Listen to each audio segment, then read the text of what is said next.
Rockhouse provides strategy and digital marketing services for over 100 entertainment properties.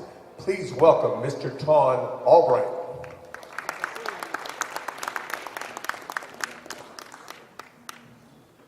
Are we live? We're live. I'm actually a walker, so I'm going to walk around a bit. But before I dive into it, I want to ask, if I get to see people's hands, how many people have a smartphone? And how many people do not have a smartphone? Anybody there going to pick it up? We've got one over here. 5 years ago, how many people had smartphones? See some hands?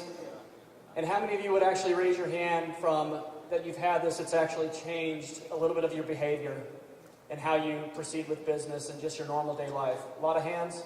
A lot of hands. So that's one of the things we're going to talk about today. We're going to talk about the importance of mobile marketing. And actually, I just realized I don't have the little clicker.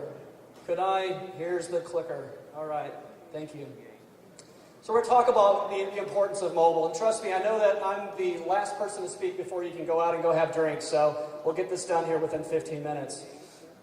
One thing I want to talk about is that we take a step back and talk about digital marketing and mobile in particular is basically how a brand touches a lifetime. And when I'm talking about a brand, I'm talking a lot about a venue here in particular, an entertainment property, and how you communicate to a fan can actually last a lifetime of having that relationship with that fan. And it's one of those things, the way that we do communicate and the impression that we're making is really, really important. And if you look at the photo here, we've got the young guy and he's in love, but how he then grows over time to being married and having a child, and then ultimately being older in life, if we can communicate to him properly and monetize him actually properly, there's a lot of value to us as a venue. Similarly, if we talk about how we can touch one for a lifetime, let's also talk about lifetime value. And so this is a little bit of a kind of a nerdy chart. It's a little bit of a data chart, but I think you all will kind of enjoy it. What we're really talking about here is the segmentation and the monetization of communities. And I think for every venue that we have, we can all kind of bucket some of your data, kind of understand where your fans may sit. The holy grail that we're all looking for is ultimately the super fans. And these are fans that ultimately, they're buying a lot of tickets or VIP passes with us, merchandise. But the other thing is they also are emotionally attached to us. They're emotionally attached by the amount of emails maybe they're opening or how they're behaving on social media.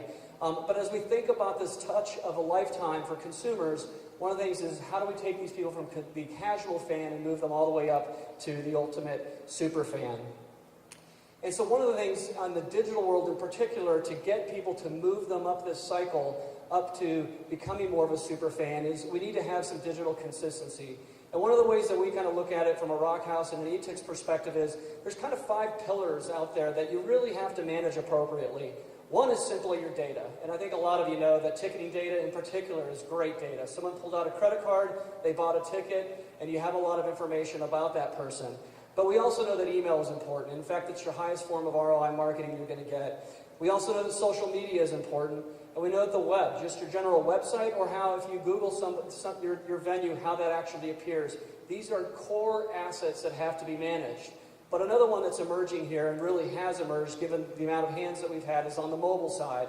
Mobile is becoming more and more important. And I think that mobile, as we go forward, is where social media really was 3, 4, 5 years ago. It's what you're going to hear more and more of the dialogue about. So with that in mind on the mobile front, one of the things that's happening, and I think we saw a little on the raise of hands here earlier, is that it's changing our human behavior. So at first, the iPhone came out. We thought, hey, this is great, and you can communicate and all that through your iPhone. But then all of a sudden, we got an iPad, and now we started consuming our media and our information a little bit more differently, right? When we had the iPad, and then you get down and you have now your iPad Mini. So you've got 3 different types of devices that you actually consume your media differently, and how you actually may purchase tickets are going to be differently. And so, at the end of the day, mobile is changing, and when a lot of times people think about from a mobile device, it's not necessarily that iPhone, but it's all these different types of devices. And if we add on to that, what's happening more and more as we get more of these different types of devices is that mobile marketing is just simply making marketing more complicated. So, with all of that in mind, what I want to do is go ahead and go through some facts and then some examples for you to take home, and we'll kick it off with this. So, First off, this is some of the reasons why mobile matters, and these are actually 5 facts that for everybody to start to consider. So the first one is, over 60% of Americans have a smartphone. That's a lot of penetration within the marketplace. So if you know that over 60% of the people they have a smartphone, the way you communicate to them through that mobile device is pretty critical. Similarly, over 25% of all of your web traffic now is coming through a mobile device. We know for some of our clients, especially when it's around peak activity, that traffic can be 40-50% of the actual web traffic they have. So we know that people are accessing and going to your websites, your social presence through the mobile devices, and this just continues to grow. If we went back 3 years ago, we'd see this maybe around 10%. Now we're seeing it well over 25, but on average around 25. Over 50% of local searches are performed on a mobile device. So when I say by a local search, that could be if you're here within Nashville and you want to go and look for the Ryman, over 50% of your searches are going to be locally. Another thing to think about is that Americans are spending almost 3 hours a day socializing on their mobile devices. So we're spending a lot of time on them. And then lastly, over 43% of your email now is being opened by mobile devices. So these are pretty big, compelling trends that are happening. And it's all worthy of why we need to think about mobile from a marketing perspective and why it's pretty critical in today's age that we're handling it and managing this core digital asset with a lot of consistency. So, with that said, we're going to go here to 3 quick rules for you to consider on the mobile side. The first one I want to highlight here is you got to make finding information really easy.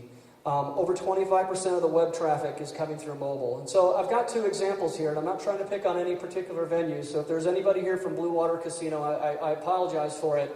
But we've got one here, a screenshot from the Orange Peel. So if you go to the Orange Peel, this is what's going to pop up, and you'll be able to find some information on pretty easily over at the Orange Peel and kind of connect and get what you need. Whereas if you go to the Blue Water Casino, I think you all can see that you're going to do that little stretchy thing that everybody tends to do when you hit a non-mobile optimized site.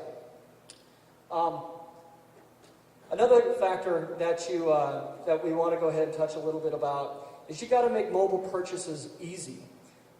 If you look on the one with John Legend, pretty easy. You go ahead, click on there, buy the ticket, and immediately you're starting to buy tickets. And that's what you ultimately want.